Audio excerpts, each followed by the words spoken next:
Good morning. It's Wednesday, and we were just talking about how it's going to be double digit temperatures this week. So say goodbye to the snow. Will we miss it?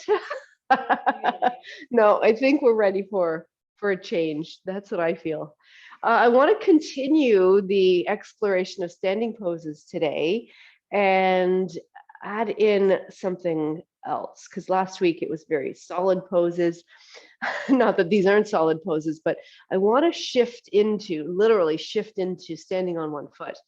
And, what is your immediate reaction when you hear, we're going to balance on one leg today? And very often when I ask that, or when I say that in classes, that we're going to work on standing balance poses, my balance is no good, I hear, or I have no balance. And so it's this kind of thing that I think becomes a self-fulfilling prophecy that if you say that, you won't be able to do it. There is skill involved in learning how to balance on one foot. Just if you think back, and you probably don't remember when you first were learning how to walk, there was skill, and you got up, you learned, you fell down, you got up, you learned something, you fell down. So every time there was, it wasn't something you wrote in a textbook, but you learned how to do it. Then we kind of got complacent with being able to stand on our feet, right? And we walk around, we take it for granted. So now we got to come back. We have to reclaim our ability to use our feet, and core. So it's feet and core really are what's needed. It's not just a take your chances and stand on one foot and hope for the best. There's skill involved. So I want to work with that. I want to work with figuring out what the skill is. So I'd like you to start laying down. Sorry, Tom, I should have told you that. We're going to go into the constructive rest pose with your legs bent and your feet on the floor. If you want a pillow for your head, you can put a pillow under your head. Nice and warm.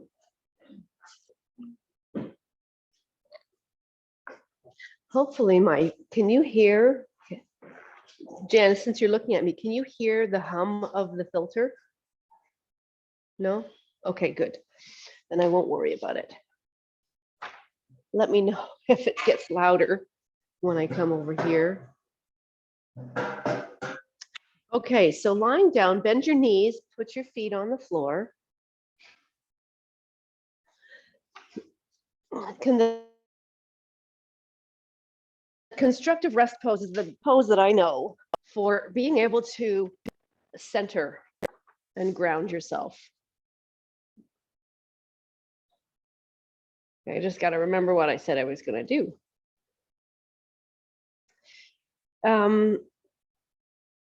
We're going to be lifting one leg and holding onto the back of the leg. And if you find that your arms are going to be too short to do that, reach around and grab your strap and have it nearby so that you can go there. So let's just take a few moments to settle in and to feel where your body is resting on the ground. So we go from feeling the most supported to the least supported when we stand on one leg. There's not a ton of skill needed here. What's needed here is observation, to become aware of how you're resting here, what you're resting on. Can you tell? You've got your feet, the back of your pelvis. In some cases, you might have your low back sinking, middle back, upper back. Are the backs of your shoulders touching the ground? What part of your spine is touching the ground before you get to your head? And then we've got some spaces potentially. If your low back isn't touching the ground, do you feel like there's a lightness there, like it's not pressing into the floor? Ideally, that's what we'd like. And we'd like a curve in the neck too, so a little space there. Maybe the tops of the shoulders, the back of the top doesn't touch the ground. I'm going to take a few breaths, tuning into how you're feeling here. If tuning into breath is a problem for you, it causes you some anxiety, then you don't have to do that. I always want to give you that option at any time to let it go. And now that Rachel and I have our things in our toes, I'm going to take mine out because you can keep them if you want, but we're going to do some toe wiggling. Like you just wiggle your toes around in this position where it doesn't really matter.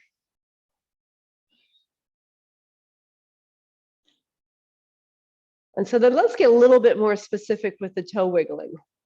Let's pretend you're trying to play the piano with your toes and you're doing a scale where you start with your big toes on the first key. So both big toes go down. See if you can get your second toes, third, fourth, and fifth.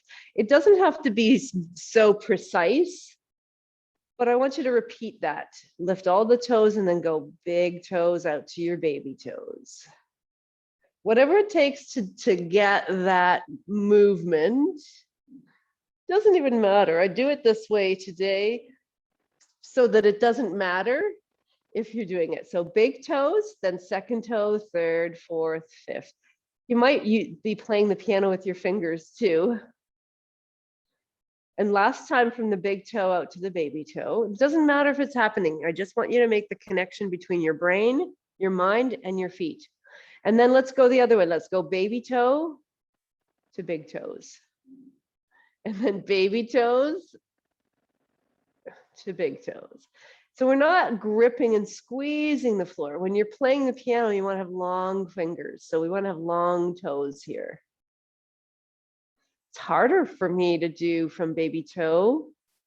I can do the other way. And I'm noticing that not only are my feet moving, I'm feeling muscles moving in my ankles, up through my legs, all the way into my hips. And last time, from baby toe to big toe. And then lift all your toes away from the ground. Rock back onto your heels. And then rock forward again, landing the base of all your toes. And then come up onto your toes. So you lift your heels away from the floor. So we're doing this rocking through the feet where we're the most stable. This is a workout for your feet, the muscles of your feet and your ankles, to wake them up, to say these are the muscles that we want to use when we are standing. The stakes are pretty low right here.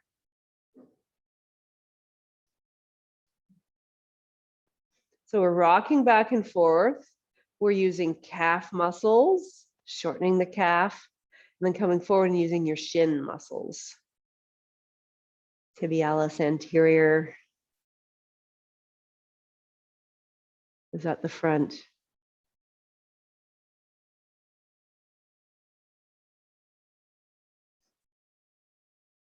Okay, then land your feet. Let them relax, let your legs relax. Notice how much your legs were working. And let's lean into, so I wanted to kind of do circles. Let your knees go side to side, but think more circles in your feet. So I want you to press into your toes, and then you go over to the outside edge of your left foot, inside edge of your right foot, then into your heel. And then the outside edge of your right foot, inside edge of your left foot. So kind of like you're rolling around the outside of your feet, and you can let your knees go, you can let your pelvis move. But think circles. So you're kind of doing a little bit of a push and pull with your feet.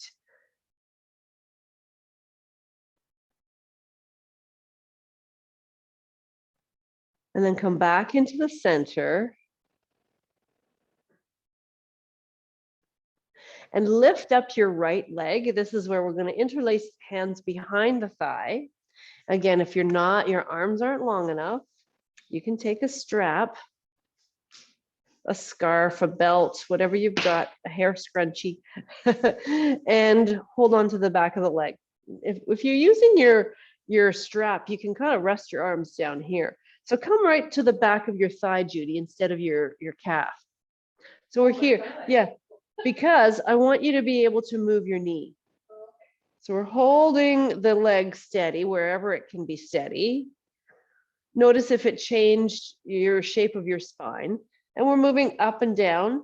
So your foot's going up and down and you're hinging your knee. So I'm purposely not saying bend and straighten your leg, because I don't know that everybody can do that. But what I'd like you to do is hinge at your knee and watch what my foot's doing. As I go up, I'm going to point my foot. And as I come down, I'm going to dorsiflex it. Think of painting the wall in front of you. So there's no destination you have to get to. So we're pointing and we're flexing. And when you flex, really pull your toes back towards you. Really shorten up the ankle or the joint, the angle between the top of your foot and the front of your ankle. And then go the opposite way, arching your foot as you point it. So we point on the way up like a good ballerina, or in this case, it could be a synchronized swimmer doing a ballet leg. And notice the muscles in your foot getting fatigued around your ankle. We're doing all this preparation. Plus, you're moving your hamstrings. Okay, one more time. And let's hold in the up position, whatever the up position is for you. Relax your foot here. Press your leg into your hands or your strap as if you're trying to push your leg away from you. Creates a little bit of space in the front of the hip joint. And this is where you're feeling some resistance, some tension in the back of your thigh. We'll stay here for another 2 breaths.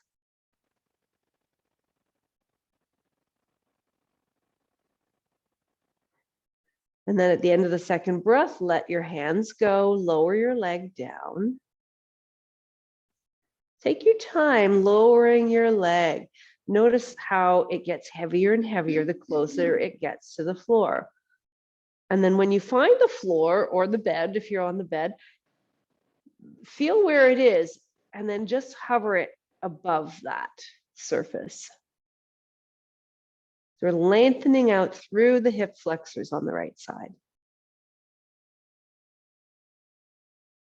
And then land it. Slide your heel back in. And let's go to the other side. So lift up your left leg, interlace your hands behind your leg or take your strap. I'll show you your strap again if you're using the strap here. I circle my hands into the strap and I root my upper arms down. So it could be here maybe. And then up and down, hinging your knee. So you're opening the hinge and closing the hinge. So we point the toe up, we're painting the wall in front, and we're dorsiflexing. This is actually pointing is called plantar flexion. Plantar is the top of the foot. Sorry, plantar is the bottom. Dorsi is the front.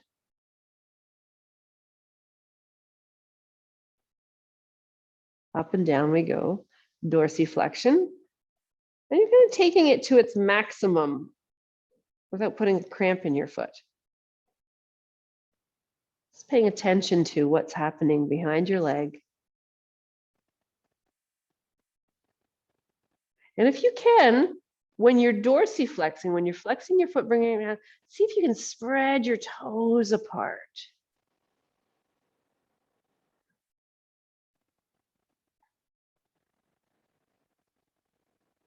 Good practice for you, Rachel, too, with those joy toes in, because then you see, can you pull your toes?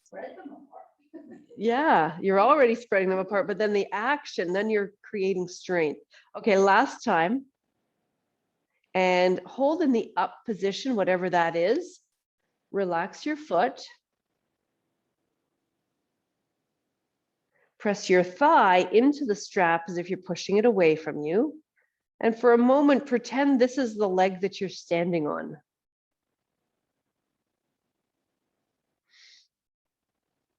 As we push the leg away in hands or strap, you're creating some space here. You're moving your top of your thigh away from your abdomen, from your belly.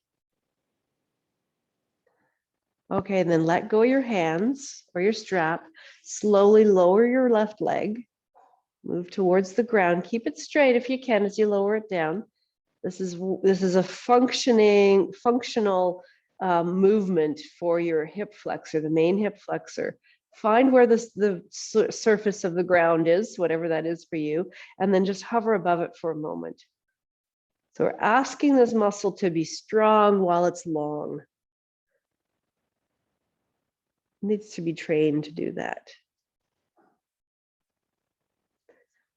Then bend your leg again, put your foot on the floor, and let's do little windshield wipers, but let's start subtly. The subtle movement at first is just to move your thigh bones in your hip sockets. So I'm trying to keep my pelvis from moving as I move my legs from side to side. You can take your feet a little bit wider to do this. Might feel like you have a little more space. So you're not moving your pelvis. How do you know if you're moving your pelvis? Pay attention to the sensation you have in the back of your pelvis and if you're loading one side more than the other.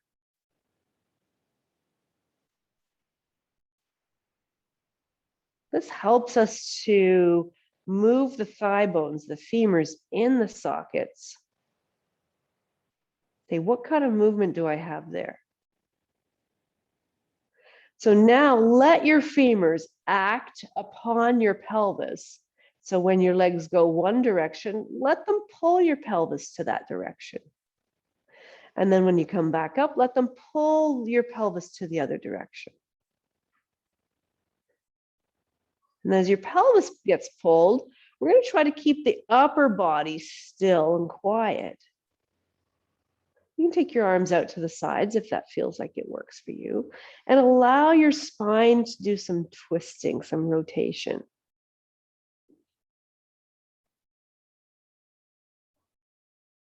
So notice too, in terms of your feet, you're rocking to the outside edge of one foot and the inside edge of the opposite foot. Just feel how your weight shifts on your feet.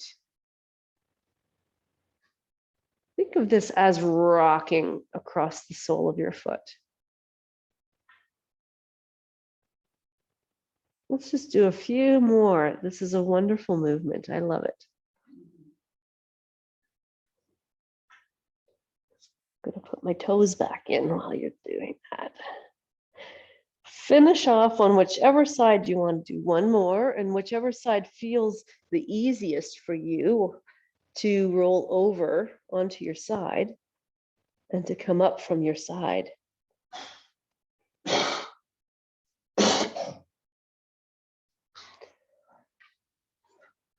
Momentum can help take you there. So then you can either use your chair or come onto your knees. And you can also put a blanket down.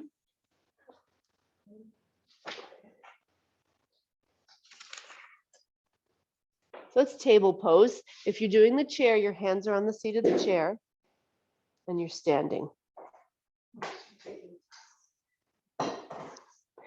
Then once you're in table pose, let's just do a little bit of spinal movement. So one thing we didn't do a lot of when we were laying down. So I'm moving my spine into flexion and then extension. Flexion and extension. So I use anatomical terms because I believe that you're intelligent and you can be taught. And if we know how the body moves, we know where body parts are, and we know the names for the things that we're doing, then it's like we can be really good detectives and figure out what's going on at any given time. Okay, so one more movement. So you're going back and forth in the sagittal plane. You don't have to remember that. Now, this movement is a lateral bend. So we're going side to side. This is called side flexion or lateral flexion. So I'm letting my hips and my head go to one side, and then I'm swinging them over to the other side. So I want to feel like I'm shortening one side of the body while I'm lengthening the other side. What it's not is a look back at your feet. It's not this. It's hips and head and shoulders go to one side. Hips and head and shoulder go to the other side. One side gets longer between your waist and your rib cage, and the other side shortens. Really great set of muscles in here to wake up.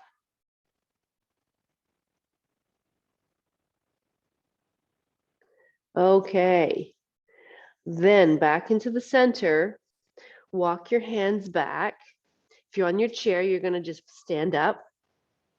As we go through this place, you're gonna rock over your toes.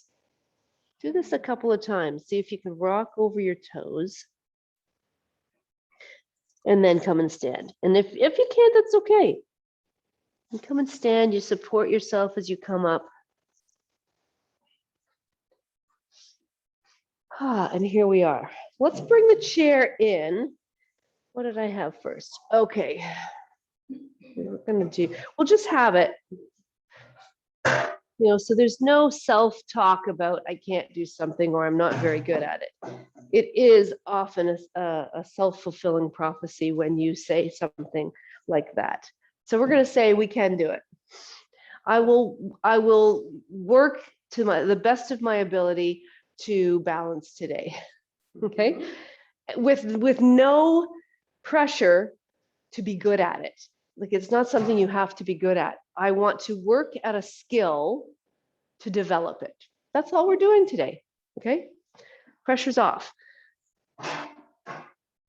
Okay, so you can use your chair. We're going to stand in Tadasana. So if I don't want you to suffer, but I also don't want you to be leaning on the chair. I want the chair today to be there in case. So I've got it at the side because we're standing in Tadasana. I want to just kind of go over Tadasana again, mountain pose. Look down at your feet, and we kind of want to do a mirror image of your feet. I say that to start. We always have to have a starting point. When you look down, do they kind of look like they're in the same shape, but on the opposite side of the track? When you bend your knees, which direction do your knees go in? If they go more towards the center, you might want to turn your heels out a little bit so that your knees follow the tracking of your feet, so that the center of your ankle. If you find your knees go more outward, then turn your feet more outward. We want to make the knees be the ruler here. Supreme knees. Okay, so then once you have that established, then do what we did on the floor. See if you can lift your toes away from the floor. And again, if you need balance, help, use the chair. It's going to make a difference. If you're standing and looking down at your feet, that will change how you can balance because your head weighs a lot. 12 pounds, 10 to 12 pounds. So you do this and all of a sudden the back chain of the body has to work harder. So I'd like you to do whatever we're doing with our feet without looking at them. So let's not work, like you've set them up, you know that that's where they are. We're going to just leave them there. So lift your toes up and then bring them back down. Notice how you rock a little bit back into your heels. That's okay. Is it possible? No, maybe we'll just do a little rocking. So we'll rock back into the heels, then we'll come forward and try to lift your heels just a little bit. Now notice what happened to your toes when you lifted your heels. So we're just rocking through the sole of the foot. Doesn't have to be very much. I'd like your toes to be the long toes when we were playing the imaginary piano before.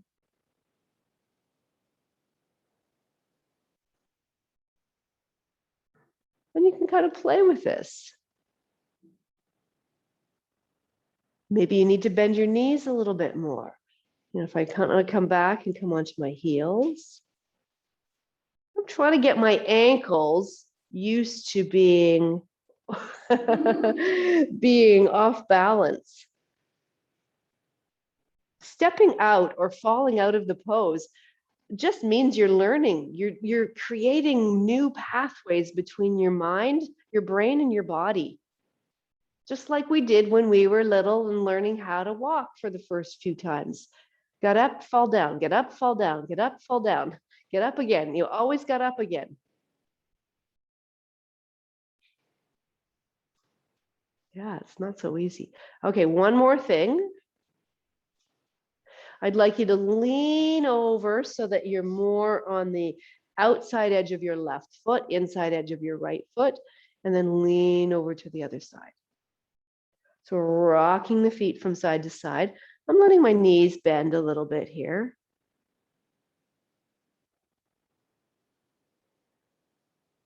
Feel how your ankles are moving. Hear how the muscles of your ankles are moving. Try to keep your toes spread and long. Okay, one more thing. Bend your knees. So when you bend your knees, you're bending ankles, knees, and hips. It's like I'm sitting in a chair and I want to keep my spine long. So now I want to circle my knees around so that I'm moving to all the surfaces. So harder to do this when we were lying down. It's like you're doing circles on your feet. Yeah, let your feet go. And then the other way, the other direction. And depending on your body, maybe a deeper knee bend. Mix it up. Mix up the direction.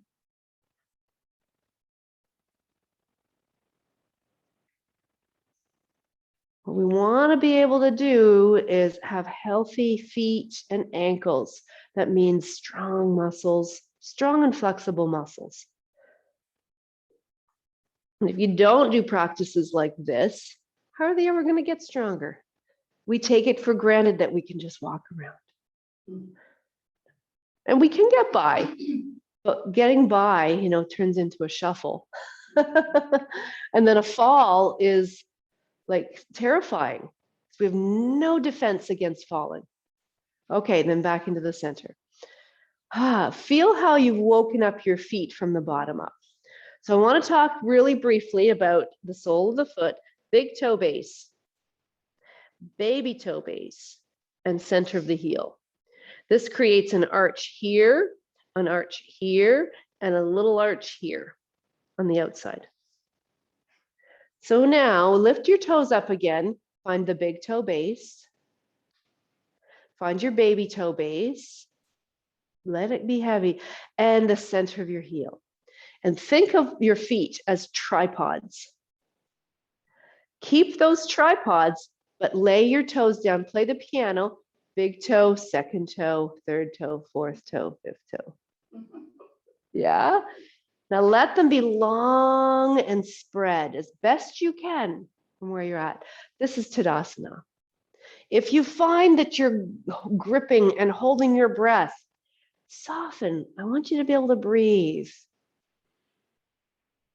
There is an element of tone in your abdomen.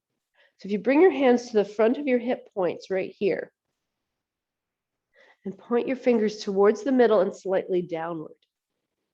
There's some tone here just because you're standing. We want to make sure that we keep that awareness. So take a breath here where your hands are, and then exhale and allow this part of your body to soften inward. It's not a gripping. Notice how you feel when you do that. Do it again, let it go. And then breathe in, or breathe out, I should say. And this comes towards you. It's not belly button to your spine. So the next time you do that on an exhale, and you find that toning, Keep that toned while you're standing and start to shift to your left foot. Keep breathing, but breathe up here. Let your rib cage move. So I haven't taken my foot off the ground. I'm just shifting from one foot and then shifting to the other. I'm starting to get lighter and I'm starting to ask one leg to do more. I'm asking a lot of you, aren't I? I'm saying keep your abdomen toned, keep breathing, and use the tripod of your foot. So you're shifting from one tripod or from two tripods to one.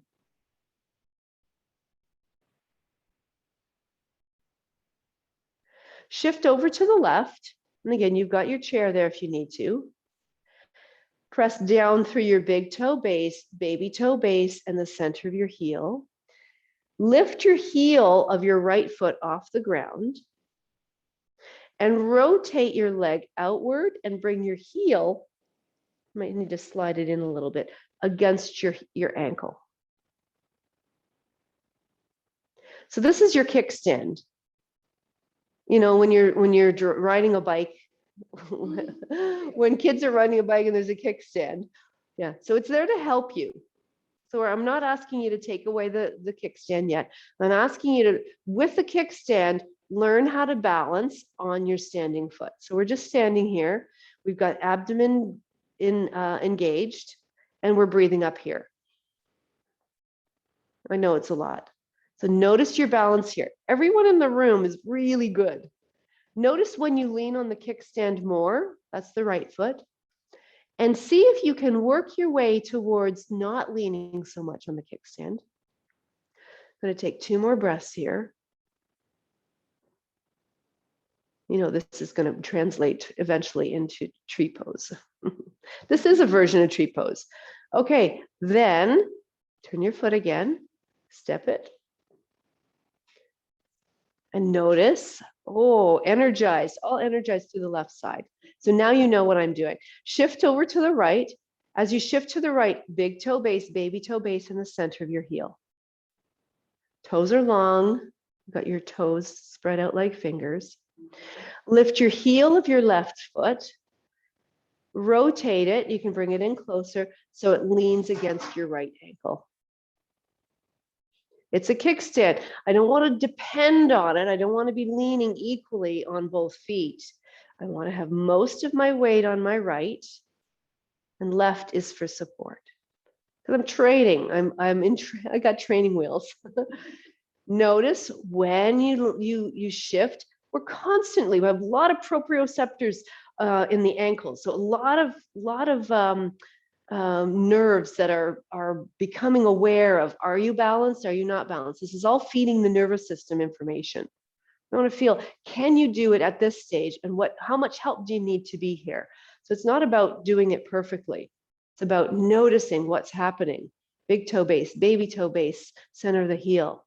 Can you move towards where you are really using those points as foundation to create the action of arches in your feet? Okay, 2 more breaths. That's pretty awesome. This is work. I'm feeling it's work. I wish everybody in all yoga classes would do this. Okay, let's step down. Shift again to your left foot. I'm slowly going to change this into more challenging poses. So this is a version. So again, 3 points on the left foot. Lift your right heel, rotate, bring your heel in, lean it against your leg. So now we're reminding this side. We're connecting the brain to the body again. And saying that I say often is repetition is the mother of skill. If you feel solid here, and so what I mean by solid is not static, not moving, but if you can be aware of the movement that will happen when you try to balance on the 3 points of your left foot, and you know that it's a balancing game, then see if you can slide your foot up. So your right foot comes off the floor completely.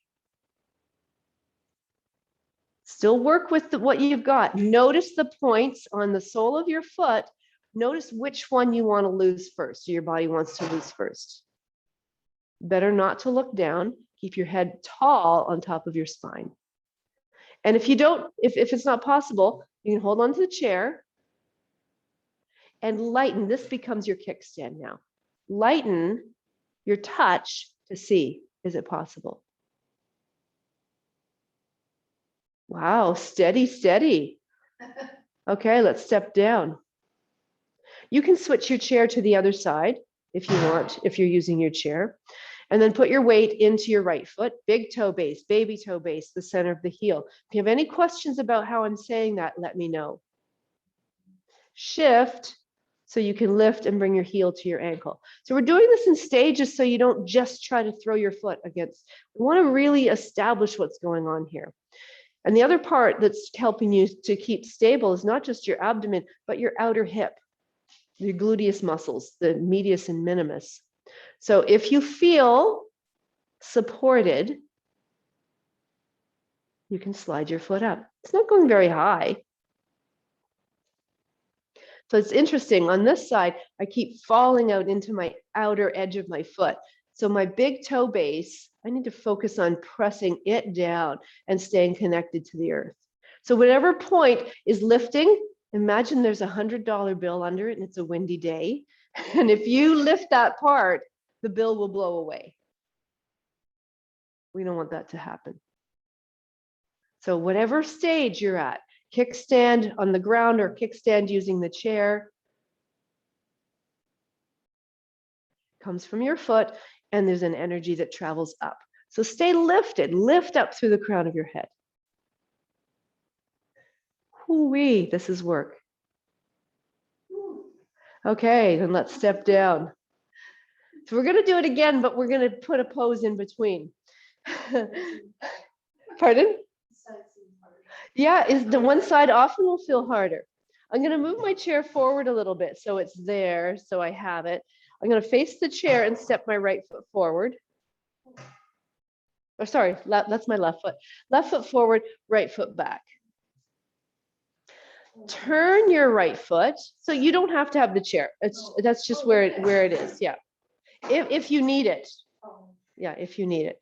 So my right foot's going back and I want to see what's the maximum that I can go and still feel like I can connect to all 3 points on both feet. So if that's here, and just wiggle walking, which is also great for the ankle muscles, another action that you don't get to do. My foot's more facing towards the outside. So can I get big toe base on both feet? Check that out. Baby toe base on both feet and the center of the heel on both feet.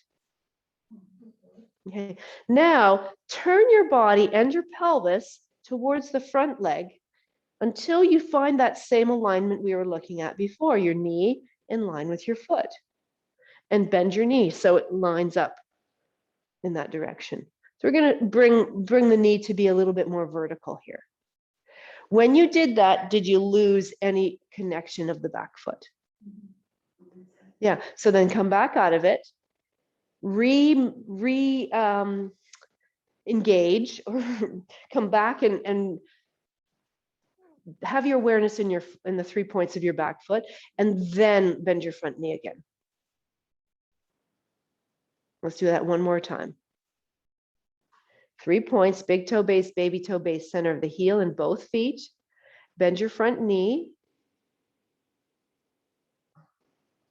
And then turn your chest towards the right and lift your arms up.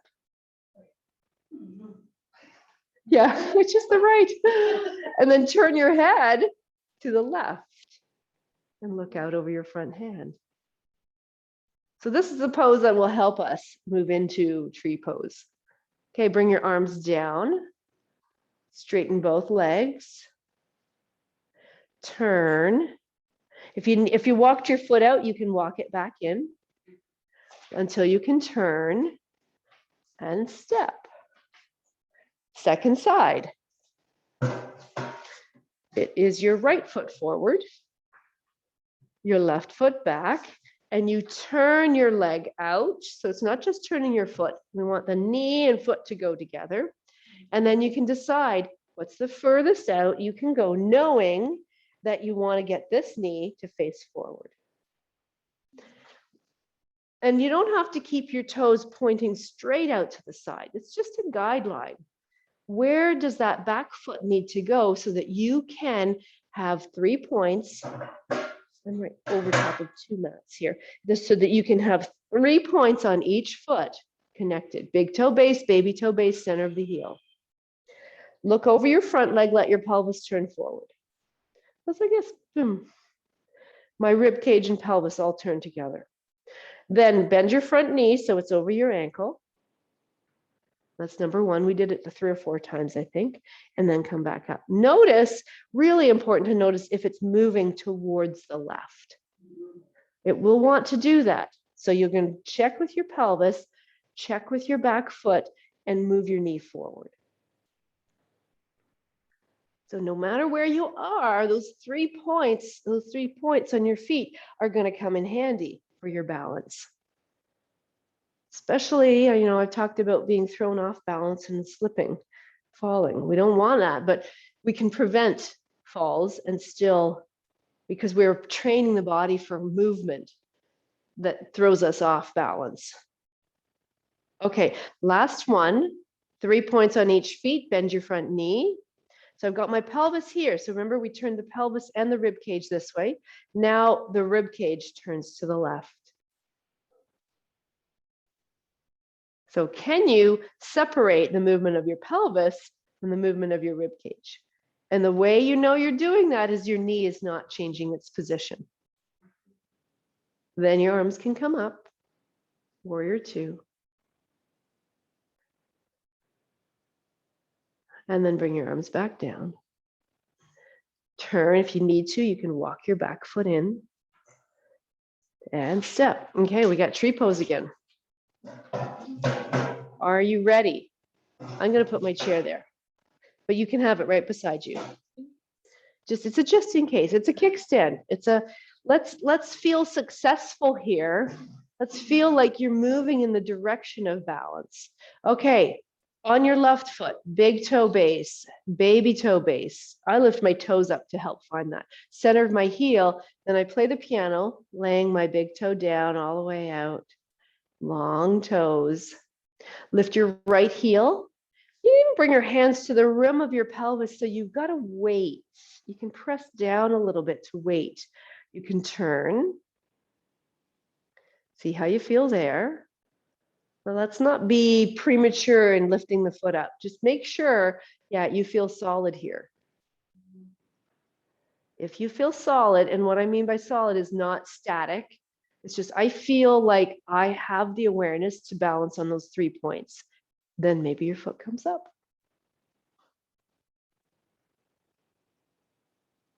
Where is your head in relationship to your spine, in particular to your tailbone? If your head is forward, I'm going to tell you it's going to be a lot harder to stay balanced. If your head is lifted right up on top of the spine, you might have a chance. Now, this is where you can play. Can I go higher?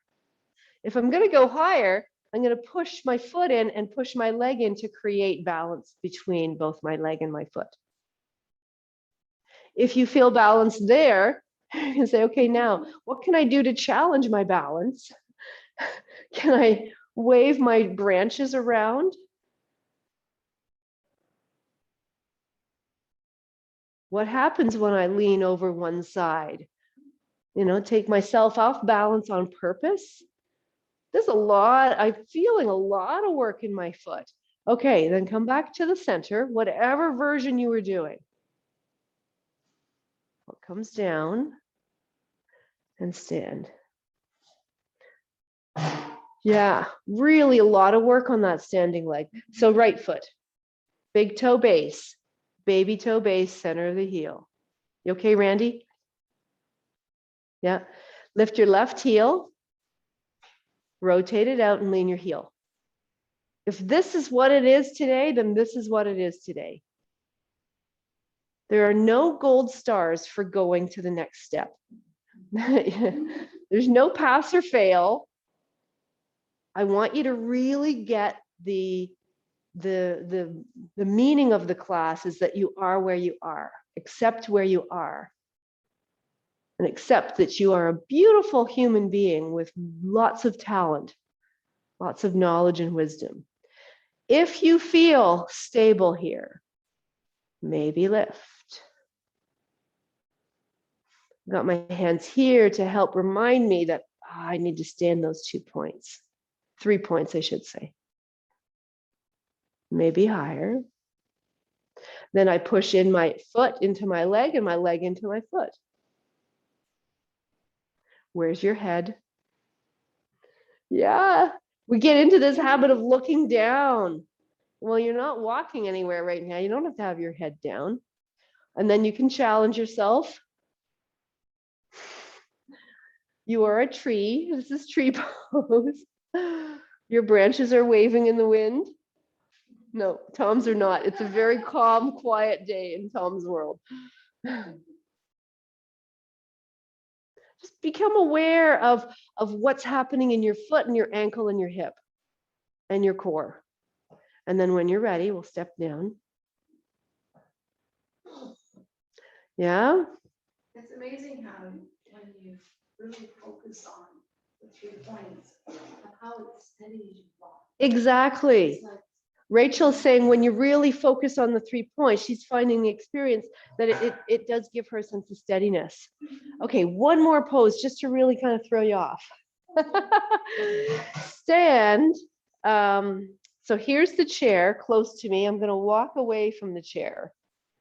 So I'm going to say it's about 2 feet. I'm about 2 feet away from the chair. Stand on your left foot. Okay, similar to what we just did, but different. We're going to similar but different. So left foot, big toe base, baby toe base, center of the heel. Lift your right heel away from the floor. And instead of bringing it as a kickstand against your leg, stay here with your heel up. Just to kind of get the balance. If you need to, you can bring your chair back in. And then I'll show you where we're going so you'll know. So the next thing is to see, is it possible to lift your right foot right off the ground? Doesn't have to be very high. What we're not going to do is hike this hip up. And then you're going to take your right leg back behind you if you're still with me. And you can have your chair to the side. Bend in your left leg a little bit and start bending forward. Reach out for the chair. See if you can just reach out with fingertips. I've got just my peace fingers on there. Now we're changing the shape and saying, can I balance here? I'm hinging, so it's possible to hold the chair or not hold the chair, but adding in another element of challenge.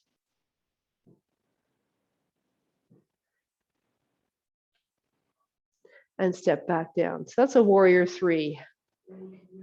Ooh, I can feel it. A little bit of a burning feeling. Yeah. Okay. So second side. Same idea. Big toe base, baby toe base, center of the right heel. It's a tripod. I've got a tripod right in here. It needs to have those 3 points. And the bonus is we have muscle in between. So when those are pressing down, the muscle will lift up. Shift until you feel stable enough to lift your left heel off the floor. Then maybe your foot. Notice if you're trying to hike your hip up to do it, because that's just going to make this side unstable by doing this. We need it to be like this. Okay, so once you have that, bend at your knee. Take your leg behind you, start to hinge forward. So the hinging, and it's like the knee hinge, it's right at the hip crease. Maybe your chair needs to be closer to you. Then I'm going to move my leg towards straight here and see, can I hold myself with all the knowledge and just putting more challenge. Maybe it's too far. Maybe I need to lean more onto my chair. Yeah. Big toe base, baby toe base, and center of the heel. Notice if your toes are trying to scrunch and hold you, because that's an old habit that you won't be able to let go of easily. Yeah, that's warrior 3. Slowly come back. Not to mention they're stabilizing your piriformis too back here, really doing a good job with that. Okay, so let's sit in the chair. So we really only focused on Tadasana, Vrikshasana, which is tree pose, and that was warrior 3. We did warrior 1 too. So I want to go here. I want to release a little bit through the outer hip. So I'm coming forward on the chair, cross one ankle, slide it up to where you start to feel something here. You can be lifted by using the chair. Instead of sinking and pushing through the back of my left leg, I want to lift my leg into my ankle. Then you can kind of play. Do I want to go, can I go above my knee? Do I need to bend my knee? Can I come forward? Where do I start to feel a releasing in this outer hip? That's the point. So if you're here, you're not probably going to feel it. So I would say stay lower where you can have this a little bit more open. Then you can lean forward. And I'm leaning forward. I'll show you with my chair too. I'm leaning forward and I'm kind of holding. So my shoulders go into extension now. Is everyone feeling something in their hip? Yeah. Okay. This is like a seated pigeon pose. Actually feels good. Typically, I don't feel much here, but this is feeling like it's releasing. It's wonderful. Okay, we got the dogs barking next door again.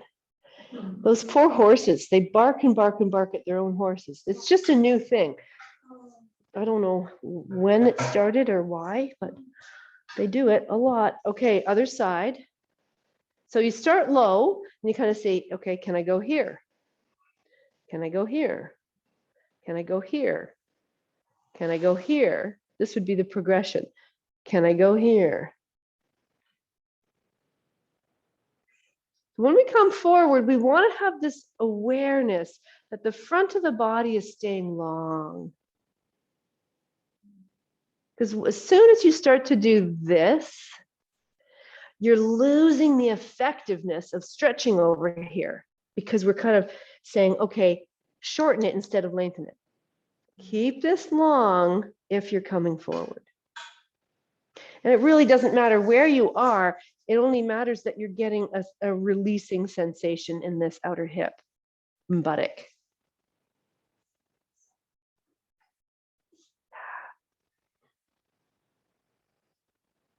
Oh, yeah, dogs are right by the horse. Yep. On Monday, during Monday's class, one of the horses was running away from them and fell in the snow and got up. We saw it all happen from here. Okay, come back up. They have a doggy door, so they come in and out as they please when they're not home. Okay, and then a forward bend. So we come forward. I'm right close to the edge of my seat. I want to be able to have some space to fold forward. At first, I lengthen, and then I can round. And I'm rounding from down here up. So this is the order of operations. Low back needs to round first. Yeah. Then middle back, then upper back, then your head. Because if that's not happening, we're probably just rounding in the upper back. Harder to breathe there. And we're not really affecting what's happening in the low body. where we were working so hard through the core to stabilize, or I didn't even say working so hard, where we were working, maybe without realizing it. Okay, make your way back up and find your way into your relaxing pose, whatever that happens to be for you today. Again, I'm always going to say it's a great idea, not essential, but a great idea to put your legs up when you've been working. Yeah. And support your head. You don't have to, but if you like it, it's just think about how much connection you've had with your feet. The blood flow is stronger down in your feet. Like gravity will take the blood flow down easily, and your heart has a harder time pumping it back up. So now we're just switching it and saying, okay, put your feet up. The heart can have a little bit of a break as you go into this pose. And I'll show you. When you come into it, sit pretty close to it like this. Then swing your legs around. Then you're going to be closer to it. Yeah, then you can bring in your pillow.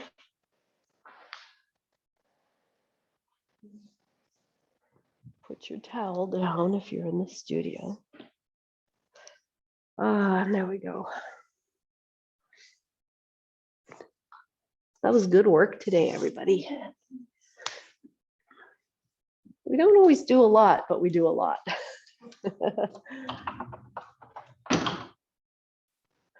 So take some time to settle in and adjust and get comfortable. This is all about comfort here.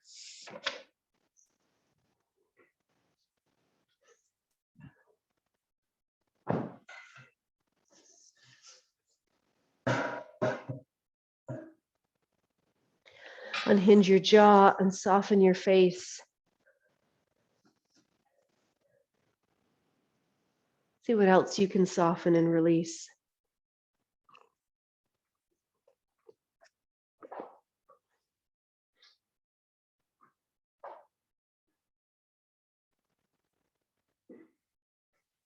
And feel the support of the earth.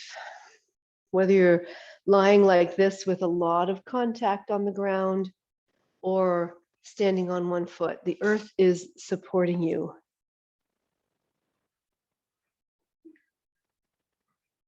And that's something I'm grateful for. No matter what we keep doing to the earth, it still keeps supporting us.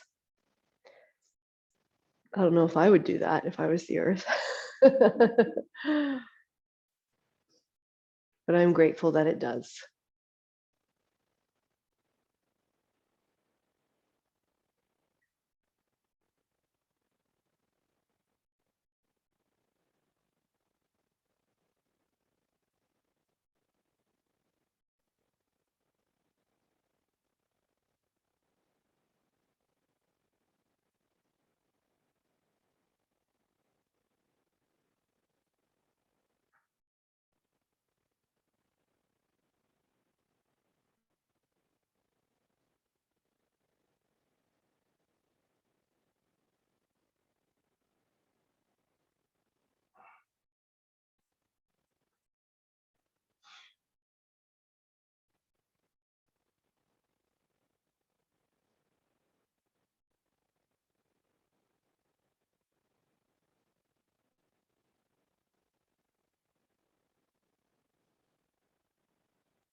Hear the sound of my voice.